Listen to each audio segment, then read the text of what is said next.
चालाक लोमड़ी और मोर। जंगल में एक आलसी लोमड़ी रहती थी। वो चालाकी से हमेशा दूसरों का शिकार किया हुआ खाना खाती थी। एक बार लोमड़ी ऐसे ही खाने की तलाश कर रही थी, पर उस दिन उसे खाना नहीं मिलता है। खाना ढूंढते ढूंढते वो थक जाती है। अरे, आज जानवरों का उपवास है क्या? लगता है किसी ने शिकार नहीं किया है। अरे, पर अब मैं क्या करूं?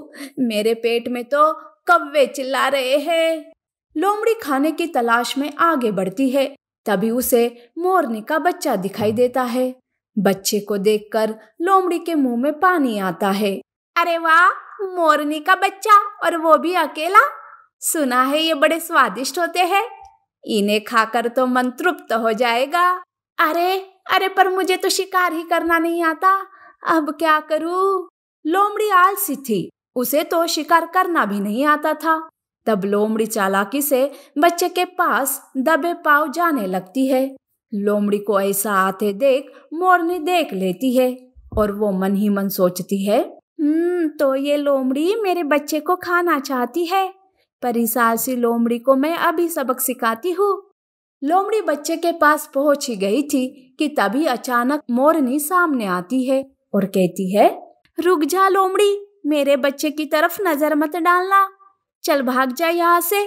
मुझे तुम्हारी सारी चालाकी पता है, आलसी कहीं की। अरे ओ मोरनी, आलसी किसे कह रही है तू? मैं ऐसे हजारों शिकार कर सकती हूँ, समझी ना? हाँ हाँ, पता है।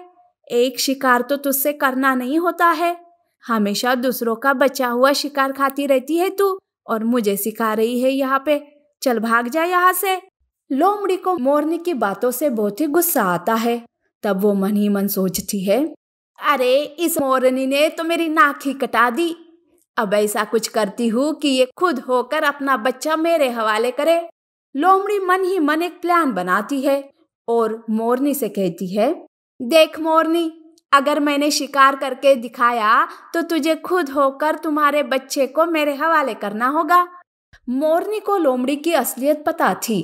मोरनी को लगता है कि लोमड़ी शिकार कर ही नहीं सकती थी, इसीलिए मोरनी लोमड़ी की बात मान लेती है। लोमड़ी अब शिकार करने खुद चली जाती है। लोमड़ी को एक पेड़ के नीचे खरगोश दिखाई देता है और सामने से भेड़िए को आते हुए देख लेती है। तब लोमड़ी चालाकी से बीमार होने का नाटक करने लगती है और भेड़िए को आवाज देती है, अरे भेड़िए भाई सुनो तो, मेरी मदद करो। मैं 2 दिन से भूखी हूँ भाई, इस कारण तबीयत भी खराब हो रही है। क्या आप मेरे लिए उस खरगोश का शिकार कर सकते हो? उसे खाकर मेरी भूख मिट जाएगी और तबीयत भी थोड़ी ठीक हो जाएगी। अरे क्यों नहीं लोमड़ी, हमें तो एक दूसरे की हमेशा मदद करनी चाहिए। मैं अभी तुम्हारे लिए खरगोश लाता हूँ। भेड़िया चालाक लोमड़ी के बातों में आ जाता है। भेड़िया खरगोश का शिकार कर लेता है और उसे लोमड़ी के हवाले कर देता है और भेड़िया वहां से चला जाता है। खरगोश को लेकर लोमड़ी मोरनी के पास जाने लगती है। वो मन में बहुत ही खुश थी। वाह, आज का दिन बहुत ही अच्छा निकला। पहले खाने के लिए कुछ नहीं मिल रहा था, पर देखो अब तो 2 दिन का बंदोबस्त हो गया। अब तो मोरनी का बच्चा भी मिलेगा खाने को। लोमड़ी खुशी से मोरनी के पास जाती है।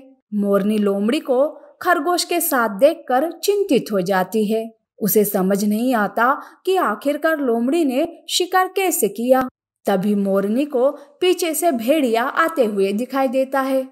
भेड़िए को देखकर मोरनी सारी बात समझ जाती है और लोमड़ी को देखकर मोरनी कहती है, अरे वाह लोमड़ी, आखिर तुमने भेड़िए को अच्छा बेवकूफ बनाया। सच्ची में तुम बहुत ही अच्छी कलाकार हो। तुम्हारी चालाकी के सामने कोई टिक ही नहीं सकता और तुम्हें कोई पकड़ भी नहीं सकता। भेड़िया ये सब सुन लेता है। उसे लोमड़ी पर बहुत गुस्सा आता है और वो गुस्से से लोमड़ी को दबोच लेता है। लोमड़ी बार बार भेड़िया से माफी मांगती रहती है। तब भेड़िया कहता है, अच्छा लोमड़ी, तो तूने मुझे बेवकूफ बनाया। मैंने तुझे बीमार समझकर तुम्हारी मदद की, पर तू तो मक्कार निकली। अब तुझे इसकी सजा मिलनी ही चाहिए। इस तरह से चालाक लोमड़ी मारी जाती है तो मोरनी के दिमाग की वजह से उसका बच्चा बच जाता है। इस तरह से चालाक लोमड़ी अपनी ही चालाकी से फंस जाती है और जान से हाथ गंवा बैठती है।